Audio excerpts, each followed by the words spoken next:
பார்க்க போகிற டாபிக் என்ன அப்படின்னா வந்துட்டு நேஷ்னல் எலக்ட்ரானிக் ஃபண்ட் ட்ரான்ஸ்ஃபர். அதில் வந்து ஃபஸ்ட்டு வந்துட்டு இன்ட்ரோடக்ஷன் பார்ப்போம். நெஃப்ட் அப்படின்னா வந்துட்டு நம்ம எல்லாத்துக்குமே தெரியும், நேஷ்னல் எலக்ட்ரானிக் ஃபண்ட் ட்ரான்ஸ்ஃபர்னு. அது வந்துட்டு நெஃப்ட் வந்து நம்ம வந்து எதுக்காண்டி வந்து யூஸ் பண்ணுறோம் அப்படின்னா வந்துட்டு அமௌண்ட்டை வந்து ட்ரான்சாக்ஷன் பண்ணுறதுக்காண்டி வந்து யூஸ் பண்ணுறோம். இது வந்துட்டு 24 hours 7 days வந்துட்டு யூஸ் பண்ணிக்கலாம். இது வந்துட்டு அமௌண்ட் வந்து நம்ம ட்ரான்சாக்ஷன் பண்ணோம் அப்படின்னா வந்துட்டு அரை மணி நேரம் கழித்து வந்துட்டு சென்ட் ஆகும்.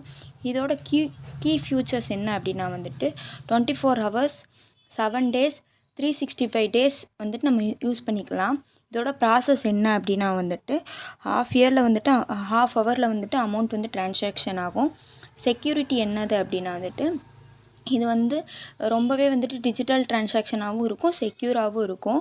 இதில் வந்து என்னென்ன டீட்டெயில்ஸ் வந்து நமக்கு தேவைப்படும் அப்படின்னா வந்துட்டு beneficiary name, account number, bank name, branch name and IFSC கோடு.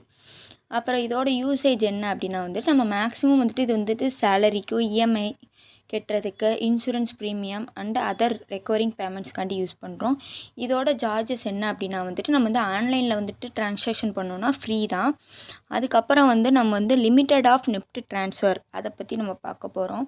அது வந்துட்டு நம்ம எவ்வளோ வந்துட்டு அமௌண்ட் வந்து ட்ரான்சாக்ஷன் பண்ணலாம் அப்படின்னா வந்துட்டு ஒரு இண்டிவிஜுவல் பர்சன் வந்துட்டு 2 lakhல இருந்துட்டு 1 crore வரைக்கும் வந்துட்டு ட்ரான்சாக்ஷன் பண்ணலாம் ஒரு இண்டிவிஜுவல் பர்சன் வந்துட்டு. அதுக்கப்புறம் நம்ம வந்துட்டு ஹையர் வேல்யூ ட்ரான்ஸ்ஃபர் வந்துட்டு ஓவராலாக வந்துட்டு 1 crore வந்துட்டு பேங்க்கில் வந்துட்டு பண்ணலாம். டே ஆர் ஹவரில் வந்துட்டு depending on banking policies with digital limit often enhanced for better services அப்படி சொல்லி நம்ம சொல்கிறோம். டிஸ்அட்வான்டேஜஸ் என்னன்னா, நிதி வந்து உடனடியாக ஒருத்தவங்களுக்கு அனுப்பணும் அப்படின்னாலும் அனுப்ப முடியலை. அது பிறகு வந்து சில பேங்க்கில் வந்து நிறையா காசும் வாங்குகிறாங்க அப்படின்னு சொல்கிறாங்க. அடுத்து வந்து நெஃப்ட் ட்ரான்சாக்ஷன் வந்து சிக்கலாகவும் இருக்கலாம், அதே மாதிரிக்கு யாராலையும் யூஸ் பண்ண முடியாமல் இருக்குது அப்படின்னு சொல்கிறாங்க.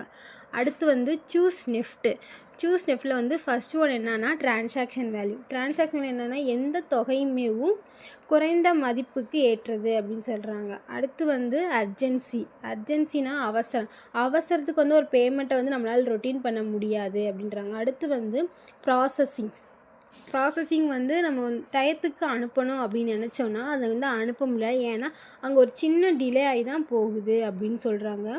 அடுத்து வந்து யூஸ் காசஸ் வந்து இதெல்லாம் எதுக்கெல்லாம் யூஸ் பண்ணுறோம் அப்படின்னா வாடகை கொடுக்குறதுக்கும் இதை யூஸ் பண்ணுறோம், பில் பேமெண்ட் பண்ணுறதுக்கு தான் யூஸ் பண்ணுறோம், அப்புறம் பர்சனலாகவும் ட்ரான்சாக்ஷன் பண்ணுறோம் அப்படின்னு சொல்கிறாங்க. அடுத்து வந்து நெஃப்ட் ட்ரான்ஸ்ஃபர் சேஃபு.